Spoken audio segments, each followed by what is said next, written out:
Okay, earth science time. Let's talk about today, we're going to call this the properties of water.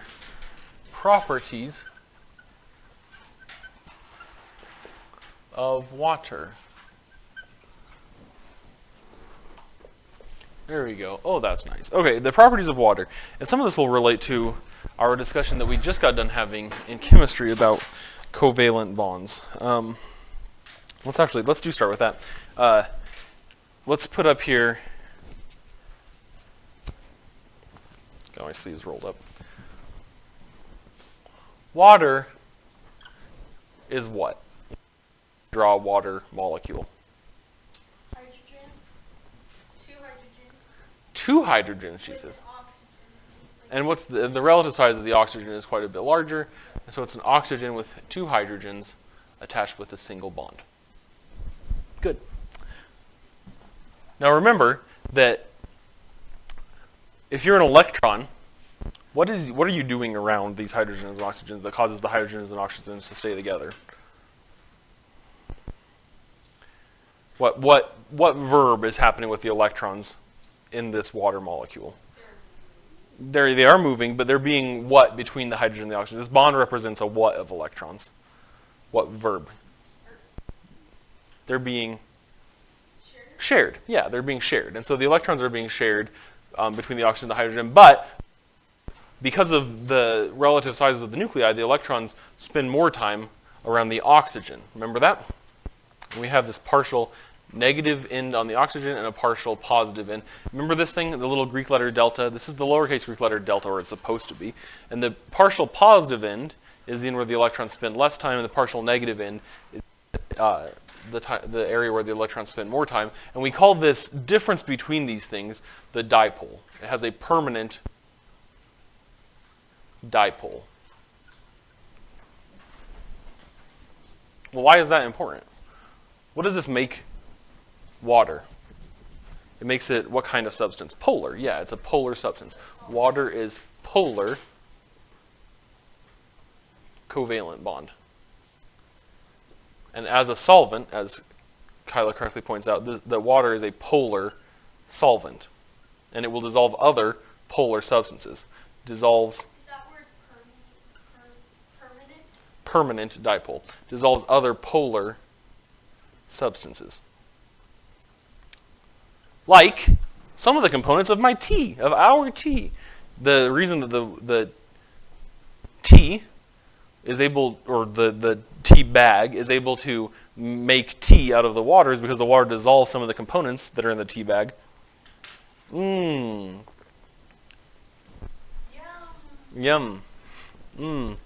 Because it's polar. So the polar components of the tea bag are carried away by the water because they are also polar. Does it dissolve everything? Does not dissolve nonpolar substances. When a dissolution occurs, I'm trying to spell nonpolar, I put non-poo. Nonpolar does not dissolve nonpolar substances. We use a little phrase, like dissolves like.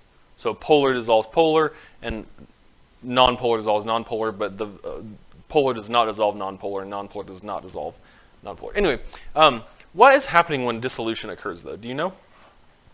If I put salt in some water, what is physically happening on the atomic level?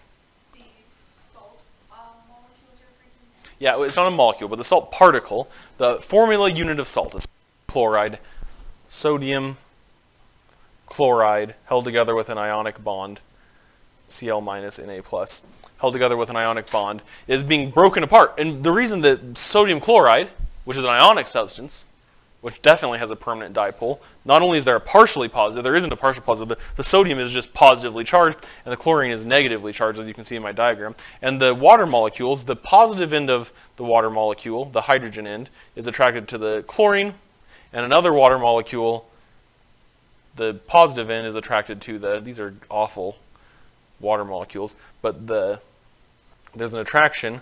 And so if I were trying to explain this to a very young person, I would say that what is happening? The water molecules are doing what to the sodium chloride?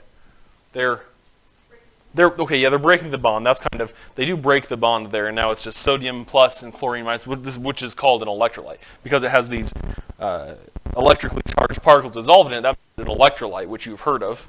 But if I was describing this to a layman, like a person who doesn't understand anything, I would say that the water apart the sodium chloride, and they are. The bond is breaking, and a bond must break for something to dissolve. So in our lab, what did dissolve? Did dissolve. Salt and sugar did dissolve. Salt and sugar, then, were able to have their bonds broken by the water, which means that they must have been polar, like the water, because the water is polar. What did not have its bonds broken? What did not dissolve? Salt and sugar did, and which other two did not? Flour and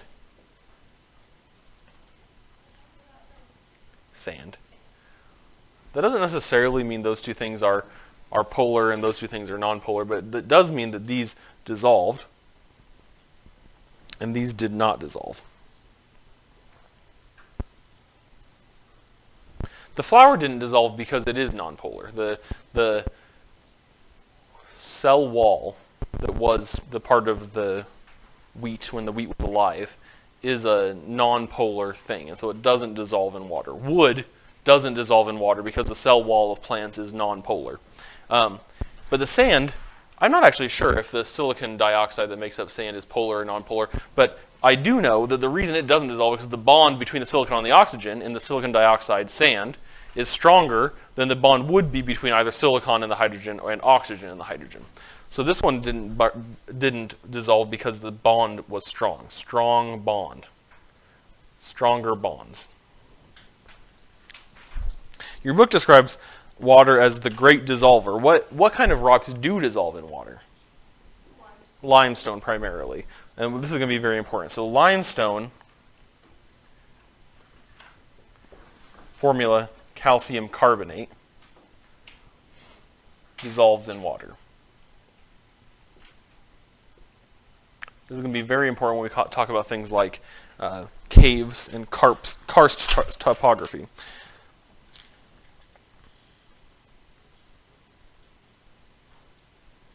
Even if it doesn't dissolve the things that we've been talking about in our study of earth materials, like, there probably are parts of, for instance, granite as a rock, there are probably parts of that water would slowly dissolve over time. But even if it doesn't dissolve that, is it still an important feature of Earth's surface? Obviously the answer is yes, but why? What does it do? Even if it doesn't dissolve these things chemically, do what?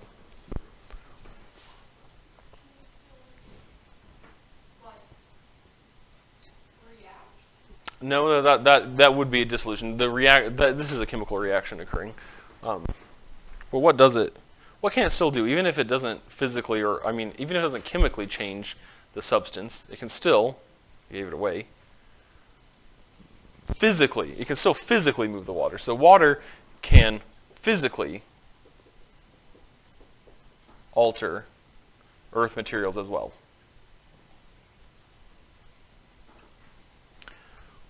One thing is that just because of, if you have a lot of water that's flowing, it can just carry the sediments along with it. Like my little thing over there, actually, that's not a very good example, but my little fountain does not carry sediment along with it because it's not moving fast enough to carry the larger sediment I have put in there. But you can imagine if I put silt or clay into my little fountain, the silt or clay they'd gum up the pump, which would make it not work anymore. But for a little while, it would carry them down into the next little tier. But they can transport materials, even if the materials don't move. So think about water erosion. For instance, we had these examples in the last chapter. What are the examples of water erosion? I can think of 4 big ones. I want the fancy words. Yeah, I want the fancy words. Yeah, the fancy words for the types of water erosion. Fluvial's one. What else? Marine. Yep. Yeah, no, definitely. Completely. Yeah. It doesn't have to be. It could be a gravity fall too. What else? No. Well, Kind of. I mean, you can kind of think of all biology as just moving water, but yeah, I'm going to put, not Aeolian, no. I'm going to put lacustrine, which is lakes. But anyway, those are some erosional media that are a physical movement of water. Your book also talks about how water is that in most substances, a lowering of temperature and certainly a change from liquid to solid results in a decrease in volume. But in water, ice has a greater volume than the same mass of liquid water. And that's a really important property of water because an important weathering of Earth materials is the frost wedging, where water gets into a crack and freezes, and the ice takes up more space, and so that makes the crack a little bit wider. And the next time some more water gets into a space, I'll label this frost wedging. Here's going to be my little diagram of frost wedging. So in step 1, water gets into the crack of a rock. And in step 2, the water freezes, which expands the crack. Maybe not quite as noticeably as what I did there, but this is a diagram, so it's okay. And then in step 3, now that the crack is bigger, the water can fill it up even more. And then eventually, the rock will just be several different pieces because the frost wedging has occurred. Does the idea of frost wedging make sense to you? Another interesting thing about water is that it has a high specific heat, a relatively high specific heat.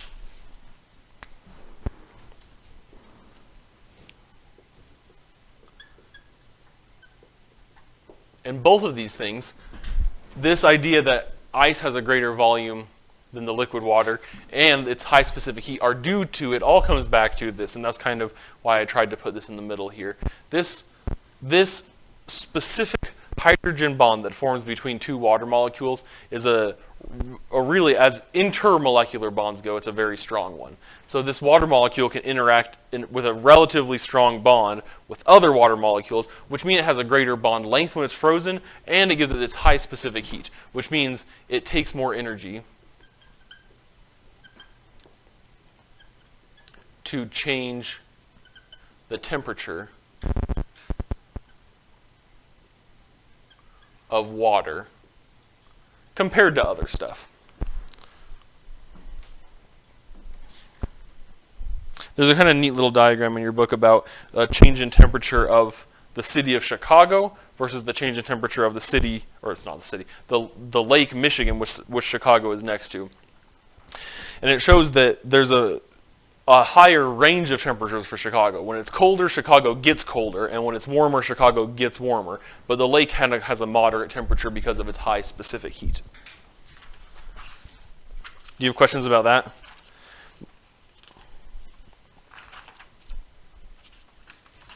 Okay, I guess hearing none. And the last thing we're going to talk about is the water cycle. Would you bring your water cycle up here? Whoever's proud of their water cycle, would you bring it up here so I can show the camera? Yours has too much blood, and I'm terrified of it. Can I see yours? I'm going to put it on the camera so that I can describe what you've done here. Oh. Is this okay with you, Kyle? I should have asked before I just did it. Yeah. Yeah, don't copy the work. Okay, we're going to put Camden's up there, but it's too scary. So you both have one. I would like for everyone to have a little diagram of the water cycle in there. The screen just flickers. There's some static on the screen. There's a terrifying noise. Anyway, everyone should have their own little diagram of the water cycle, but the main components of the water cycle are what? I'm not going to put it up here since you already have it. If I start my water cycle, or you can start it anywhere because it's a cycle, but if I start my water cycle with liquid water sitting in a body of water, what can happen to it? It's going to turn into water. Eventually, and probably, not always, but it can do quite a few different things. But one thing it can do is it can evaporate and become water vapor in the air. What's water vapor in the air look like? It looks like little white. It's just like little. Yeah, it does. What does it look like to you? Nothing. Nothing. You can't see it. It's invisible. Write that down. Water vapor is invisible. Is a cloud water vapor? Yes. Oh, we'll try again. Is a cloud water vapor? No. No, you're right. It's not. So water vapor is completely invisible. A cloud is liquid water. It's little droplets of water suspended in the air. It might be ice crystals, but it's not water vapor. A cloud is always ice or liquid water just suspended in the air. Okay, So write that down. Can I ask a question and you're saying, well, that's a really dumb question. No, I'm never going to say that. But, so how come the clouds, like, so when clouds are really dark, that's because they have a lot of water in them? Yeah. That was actually a good question, Kyla. When the denser, the more liquid water there is in a certain area, the darker the cloud will become. You know that if there's just liquid water sitting on planet Earth, this is what color it is, right? You know, even from like, if you have a cup of water and a bathtub of water, the more water there is, the bluer it gets. It's the same thing with clouds. The denser the water in the cloud is, the darker the cloud gets. Great question. That's a good question, Kyla. Why doesn't it fall down? Like if I just throw some water in the air, it comes right back down. How come the cloud is suspended there? Well, gravity works the same way that high as it does on planet Earth. So how come it doesn't just... Because of the pressure of the air? Okay, yeah, so there's some buoyancy. There's probably some air currents buoying it up. But also, because the little droplets are relatively far apart. It is liquid water, but it's atomized, like a mist. You know, like this. This is not water. You can't even... this is a useless thing for me to do on camera because you can't see it. But in real life, you can see it, right? Like it takes longer. That was a good demonstration. But do you see like this, the fact that this liquid, I didn't even do it on camera, it completely missed. But the mist is able to be suspended longer just because even if it had the same mass, which it didn't, but even if it did have the same mass, it's interspersed with some air. And so there's another force, the buoyant force of the air acting up on it. So the clouds do just stay there. And then also another answer is, they do fall eventually, not all of them, but there is precipitation. I mean, that's the falling of the water that's in the cloud onto the ground. I was going somewhere with this. Oh, okay, anyway, back to the water cycle. So now that you have evaporated, your water vapor completely invisible, what can happen to you then? It's going to go up to the clouds. So it can become a cloud by doing what? Condensing, which is the word, write this down, condensing is the word we use to make, that means the water's making a cloud, but it's also the word we use in physical science to mean a gas becoming a liquid. Remember that?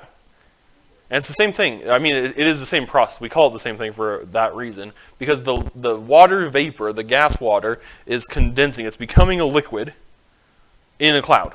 Remember, a cloud is made of liquids or solids. Ice crystals or water droplets is what we'd say. And at that point, the water can freeze, and maybe then it'll fall out as snow, or maybe it doesn't freeze and it falls out as water, or maybe it evaporates again. The cloud just dissipates and becomes another cloud later on. But if it does precipitate, that's part of the water cycle, the precipitation, where now it has fallen back to the ground. And what can it do as it falls back to the ground? There's three things, and this I do want to write down, because you may not have included this in your water cycle. There are three things water can do when it precipitates on the ground. I think I know these two. Okay, well I'm really running out of room. I'm trying to keep this all up here so that it's easier for people to tell what's happening, and because Camden hasn't taken any notes yet. What are they? One is it'll go like into a body of water. Okay, so it could, you're saying that it could flow from where it is into like a lake or a stream or a puddle even. Yeah, and we call that runoff. So write that down, please. Runoff. It's all one word, spelled like run off. R-U-N-N. What? R-U-N-O-F-F. What else can it do? It can seep through soil and rock and go Yep. into an aquifer. It can go into an aquifer, which is called infiltration. Oh, okay, well, didn't really have room for that, but it can infiltrate into rock to become part of an aquifer. Remember, aquifer is a body of rock that happens to contain water in its pore spaces. We'll talk about that a little bit more as we talk about groundwater, but it can infiltrate. And what's the third thing it can do? You already know. I will not tell you the answer to this. You already know. Like straight up go into, like it falls into a lake. Or Yeah, that counts as, I'm going to count that as runoff too, but yeah. What else can it do? it can Yeah, it could freeze, but that doesn't really change where it is. You know what I mean? Like it's still. Yeah, you don't mean precipitate. You're about to get it right. Evaporate. Evaporation. Yep. Evaporation. Evaporation. There is more stuff, as you know, because you did your explorations. There's more stuff in here, but that's the basics. Does this help you at all? Yeah. I mean, this is a real, like, this I would say is an outline of what you need to know, and you need to fill in the gaps by doing the explorations and the lesson self-check. Do you have questions about any of this, though? Okay.